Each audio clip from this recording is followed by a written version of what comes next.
Umejua hiyo ni respect tu peke yake tunataka. Nataka pia kama sisi Mr. Speaker to protect watu kwa floor. Kunaona si ugonjwa. Kunaona ni ukoo. Wewe kama wewe unaona ugonjwa pressure, uko na pressure. Haya, wamenona uko na pressure. Bwana Nuru unasumbwana umeshaongea bwana. Bwana. Hiyo ndio heshima ambayo nimeomba peke yake. Tuheshimiane. Mali ambayo huko utasikia tunakutusi.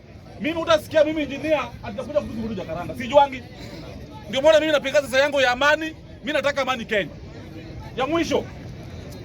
Hii mambo yetu kama sisi kama viongozi kutoka pale Luoland, wale wabunge, wale senators wote. Tuache matusi. Tuheshimu wale ambao kwa serikali wakifanya kazi yao. Tuache John Mbadi afanye kazi yake. Mimi sijaona Gachagua akitusi mtu kwa serikali. Kwa nini sisi Wajaluo tuko na tumbo joto? Tuache tabia mbaya. Wache kiongozi akichaguliwa na serikali kama John Mbadi wafanye kazi yao. Hii chuki ni ya nini? Wajaluo my friend. Mnazaliwa najua chuki ya nini? Tuache upuzi bwana. Tuache viongozi wafanye kazi yao. John Mbadi, ingekuwa John Mbadi, hii serikali ingekuwa imeanguka. Yeah. Ingekuwa John Mbadi, serikali ingekuwa imeanguka. Because mimi naongea because najua kitu ambao naongea.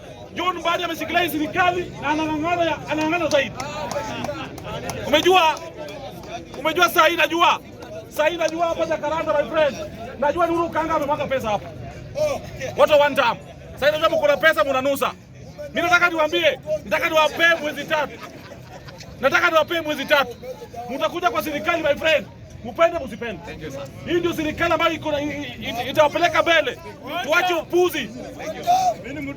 Hata hiyo tuwatambi yako, hiyo uko na watu. Lakini kama kwa serikali, tuendelee mbele.